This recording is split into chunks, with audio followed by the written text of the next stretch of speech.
बिस्मिल्लाहिर्रहमानिर्रहीम। अस्सलाम वालेकुम स्टूडेंट्स। 9th क्लास आपके बायोलॉजी के चैप्टर नंबर 1 का लेक्चर नंबर 3 है बेटा, और आपका टॉपिक चल रहा है ब्रांचेस ऑफ बायोलॉजी, और इसका पार्ट 2 है आज।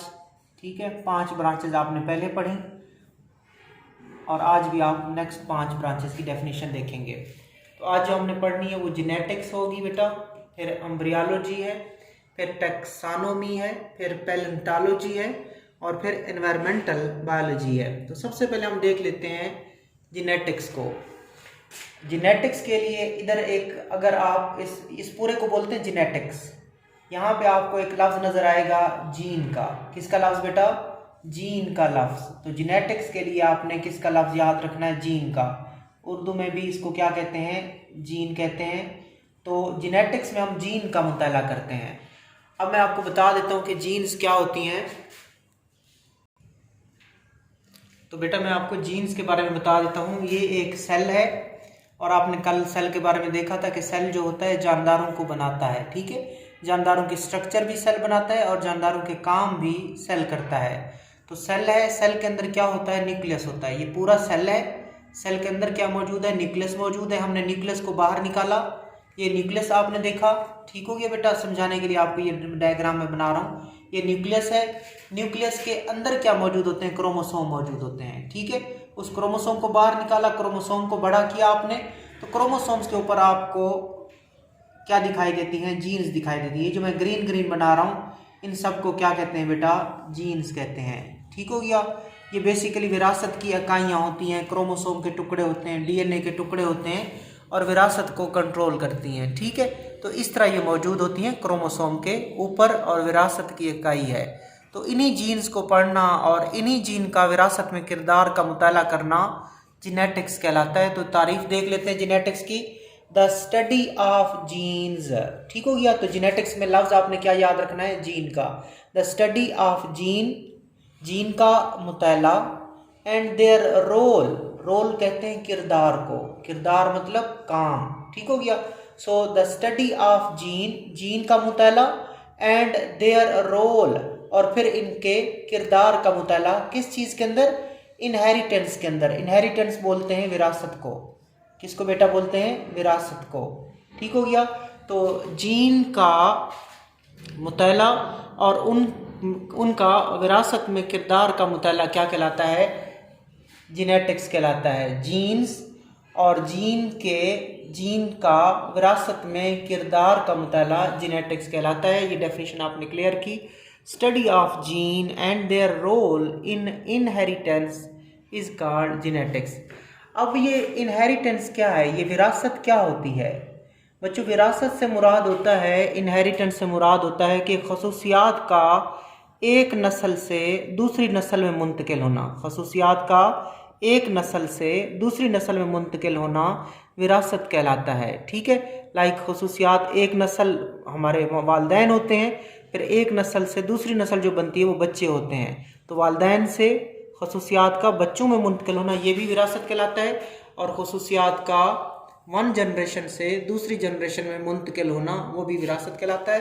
सो विरासत की तारीफ भी देख लेते हैं। Inheritance means transmission. ट्रांसमिशन का मतलब होता है मुंतकिल होना। ऑफ करेक्टर, करेक्टर बोलते हैं खसूसियात को। ट्रांसमिशन ऑफ करेक्टर, खसूसियात का मुंतकिल होना। From one generation to the other generation, एक नस्ल से दूसरी नस्ल में। खसूसियात का एक नस्ल से दूसरी नस्ल में मुंतकिल होना इनहेरिटेंस या विरासत कहलाता है। सो जेनेटिक्स की तारीफ कर ले। इसमें आपने जेनेटिक्स की तारीफ भी करनी है और फिर इनहेरिटेंस की भी तारीफ करनी है। दोनों डेफिनेशन करेंगे तो ओवरऑल जेनेटिक्स की बनेगी। The study of gene and their role in inheritance is called genetics. के जीन और जीन का विरासत में किरदार का मुताला जेनेटिक्स कहलाता है। While inheritance mean the transmission of character from one generation to another generation, जबकि विरासत से मुराद खसूसियात का एक नस्ल से दूसरी नस्ल में मुंतकिल होना। ठीक है, आगे चलते हैं एम्ब्रियोलॉजी की तरफ। अब एम्ब्रियोलॉजी के बारे में आपको सिखाता हूँ बेटा। सबसे पहले स्पर्म होता है और अंडा होता है। जब स्पर्म और अंडा मिलते हैं तो उससे जाइगोट बनता है। ठीक है, जाइगोट से फिर एक और जानदार पैदा होता है, छोटा सा जानदार बनता है, जाइगोट तब्दील हो जाता है छोटे जानदार में। उस छोटे जानदार को एम्ब्रियो कहते हैं बेटा। क्या कहते हैं? एम्ब्रियो कहते हैं।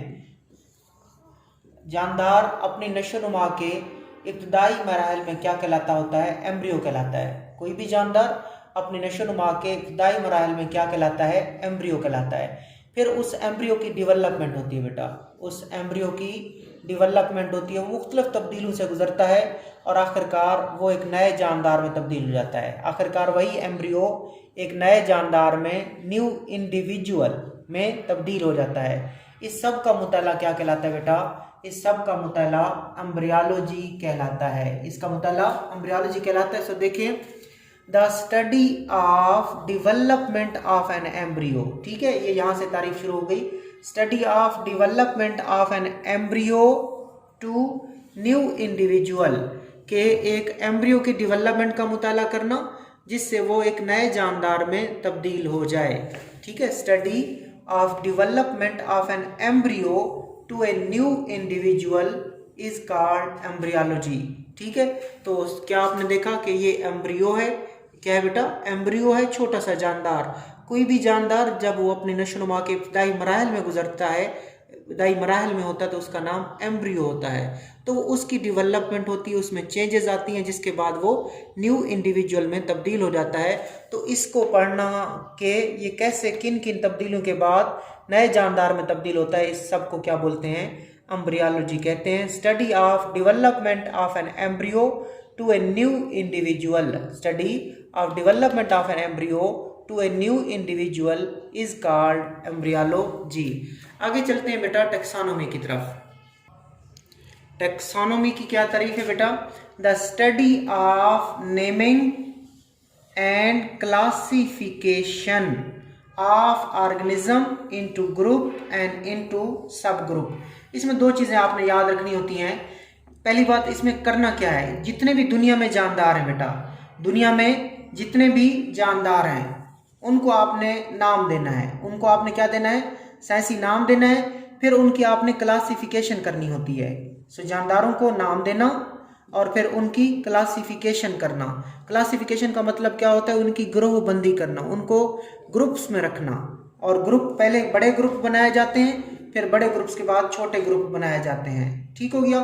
सो जानदारों को नाम देना और उनकी ग्रुप और सब ग्रुप में क्लासिफिकेशन करना टेक्सोनोमी कहलाता है। बायोलॉजी की वो शाख जिसमें जानदारों को नाम दिए जाते हैं, उनकी ग्रुप्स में और सब ग्रुप में क्लासिफिकेशन की जाए, उसको टेक्सोनोमी कहते हैं। So the study of the naming and classification of the organism into group and सब ग्रुप इज कॉल्ड टेक्सोनोमी। यानी कि दुनिया में जितने भी जानदार हैं उनका एक साइंसी नाम देना होता है हमने। जिस तरह इंसान को बेटा साइंसी नाम से पुकारते हैं होमो सैपियन, इसी तरह मेंढक है उसको राना टाइग्रीना कहते हैं। ठीक है, इसी तरह जो ओनियन है, प्याज है, इसको इलियम सीपा कहते हैं या इलियम कीपा कहते हैं। इसी तरह हर जानदार का एक साइंसी नाम होता है। सो बायोलॉजी की वो ब्रांच जिसमें जानदारों को साइंसी नाम दिए जाते हैं। फिर उनको देखना है कि ये जो इंसान है, इसके बाद कैट्स हैं, इनको किस ग्रुप में रखना है? इनको एनिमल के ग्रुप में रखना होता है। फिर सरसों का पौधा हो गया बेटा, ठीक है, इसी तरह दूसरे पौधे हो गए, उनको हमने प्लांट के ग्रुप में रखना होता है। सो बायोलॉजी की वो शाख जिसमें हम जानदारों को एक तो नाम दे देते हैं और फिर उनको मुख्तलिफ ग्रुप और सब ग्रुप में क्लासीफाई कर देते हैं, उसको टेक्सोनोमी कहते हैं। आगे चलते हैं बेटा पैलेंटोलॉजी की तरफ। पैलेंटोलॉजी क्या होती है? इसमें फॉसिल्स का मुताला किया जाता है। याद रखिएगा, पैलेंटोलॉजी के लिए आपने एक लफ्ज याद रखना है, फॉसिल्स। किसका मुताला बेटा? फॉसिल्स। मैं उर्दू में भी लिख देता हूँ, ये आपने याद रखना है। जब भी पैलेंटोलॉजी आपसे पूछा जाए, पैलेंटोलॉजी के बारे में कोई आपसे पूछे या आप पैलेंटोलॉजी का लफ्ज सुने, तो आपके जहन में एक लफ्ज है, दैट इज फॉसिल। ठीक हो गया बेटा, फॉसिल। सो देखिए, it is a study of fossils.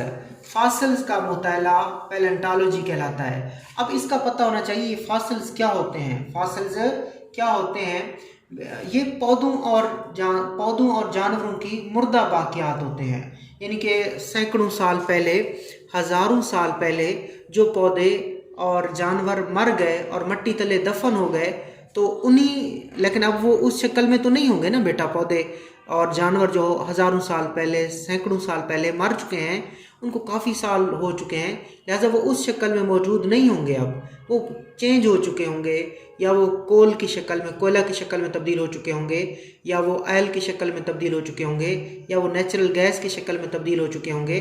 सो इन चीज़ों को फासिल कहा जाता है। ये जो कोल है, ऑयल है, ठीक हो गया, नेचुरल गैस है बेटा, इन्हीं को फासिल कहते हैं। और बेसिकली ये चीज़ें बनी कैसे हैं? ये उन मुर्दा जानदारों की बाकियात से बनी है, ठीक हो गया, और इनको फासिल्स कहते हैं। तो study of fossil is called palaeontology. जबकि फासिल्स क्या होती हैं? फासिल्स आर, विच का मतलब fossil, fossil are the remains, remain कहते हैं बाकियात को। किसको बेटा? बाकियात, बाकियात बाकी से निकला है कि जो बाकी रह गई हों। अब देखो हमें जानवर नहीं मिलेंगे वहाँ पे हमें पौधे नहीं मिलेंगे। उनकी जो बकिया चीज़ें हैं, उनकी जो बाकियात हैं, लाइक वो कन्वर्ट हो गए ऑयल में, कोल में, दोबारा बोल रहा हूँ, नेचुरल गैस में, उनको बोलते हैं fossil. So fossil are the remain of the extinct organism. अब यहाँ पे उसने लफ्ज यूज किया है एक्सटिंक्ट ऑर्गेनिज्म। एक्सटिंक्ट का मतलब होता है नापेद, ठीक है बेटा, यानी कि वो जानदार जो अब इस दुनिया में नहीं रहे, वो जानदार जो इस दुनिया में अब नहीं है, उनको क्या कहते हैं? एक्सटिंक्ट ऑर्गेनिज्म कहते हैं, ठीक हो गया। तो उनकी जो क्या होती हैं, उनकी जो रिमेन्स होती हैं, उनकी जो एक्सटिंक्ट जानदारों की जो रिमेन्स होती हैं, यानी कि बाकियात होती हैं, उन्हीं को फासिल्स कहते हैं। एक्सटिंक्ट ऑर्गेनिजम्स की रिमेन्स को, जो ऑयल है, कोल है, एक्सटिंक्ट ऑर्गेनिज्म की रिमेन्स को फासिल कहते हैं। और फासिल की स्टडी को क्या कहते हैं बेटा? पैलेंटोलॉजी कहते हैं। तो study of fossil is called palaeontology, while fossils are the remains of the extinct organism of the past. आगे चलते हैं, लास्ट आज की ब्रांच है बायोलॉजी की, that is environmental biology. Environmental biology, it नाम से ज़ाहिर है ये एनवायरमेंटल बायोलॉजी है। ये माहौल के साथ इस मतलब जो जानदार होते हैं उनका अपने माहौल के साथ क्या ताल्लुक होता है उसको पढ़ते हैं, ठीक है बेटा। ये मैं आपको समझाता हूँ। अब बेटा सबसे पहली चीज देखनी है आपने, माहौल देखना है। ये एक जानदार है, जानदार जिसको इंग्लिश में कहते हैं ऑर्गेनिज्म, जिसको इंग्लिश में कहते हैं लिविंग ऑर्गेनिज्म, लिविंग ऑर्गेनिज्म, या जिसको लिविंग थिंग भी बोल सकते हैं, लिविंग थिंग्स भी बोल सकते हैं बेटा हम, ठीक हो गया। लिविंग थिंग ये जानदार है। जानदार का जो इर्द गिर्द होता है, जानदार का इर्द गिर्द क्या कहलाता है? जानदार का इर्द गिर्द उसका माहौल कहलाता है। इंग्लिश में क्या कहेंगे? ऑर्गेनिज्म की सराउंडिंग, ऑर्गेनिज्म की सराउंडिंग के जानदार के इर्द गिर्द क्या है? उस जानदार की सराउंडिंग को, लिविंग ऑर्गेनिज्म की सराउंडिंग को, लिविंग थिंग की सराउंडिंग को हम क्या कहते हैं? एनवायरनमेंट कहते हैं, ठीक हो गया बेटा, ठीक हो गया। और आपको पता है कि जो जानदार होते हैं उनका माहौल के साथ ताल्लुक होता है। लाइक हम जो हमारे इर्द गिर्द माहौल होता है और उस माहौल में हवा होती है, हम वो हवा लेते हैं, ठीक है। माहौल में पानी है, हम वो पानी लेते हैं, पौधे हैं, उनके साथ ताल्लुक होता है हमारा। सो जानदारों का माहौल के साथ ताल्लुक होता है, और जानदारों का माहौल के साथ जो ताल्लुक होता है उसी को एनवायरमेंटल बायोलॉजी कहते हैं। जानदारों का किसके साथ ताल्लुक? माहौल के साथ ताल्लुक क्या कहलाता है? एनवायरमेंटल बायोलॉजी कहलाता है। और इस ताल्लुक को इंग्लिश में कहते हैं इंटरेक्शन। क्या कहते हैं बेटा? इंटरेक्शन, ठीक हो गया।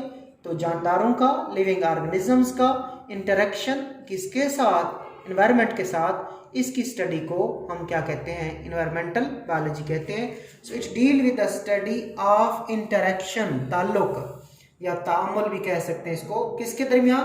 Between the organism and their environment, के जानदारों का उनके माहौल के साथ जो ताल्लुक का मुताला है, जानदारों का उनके माहौल के साथ जो ताल्लुक का मुताला है उसको क्या कहते हैं? एनवायरमेंटल बायोलॉजी कहते हैं। कि जानदार चीज़ें माहौल से क्या लेती हैं, जानदार चीज़ें माहौल को क्या देती हैं, यानी कि माहौल और जानदारों का आपस में क्या ताल्लुक है, इसी ताल्लुक की स्टडी को, इसी ताल्लुक के मुताले को बच्चों हम एनवायरमेंटल बायोलॉजी कहते हैं। तो ये आज आपकी 5 डेफिनेशंस थी। अल्लाह हाफिज़।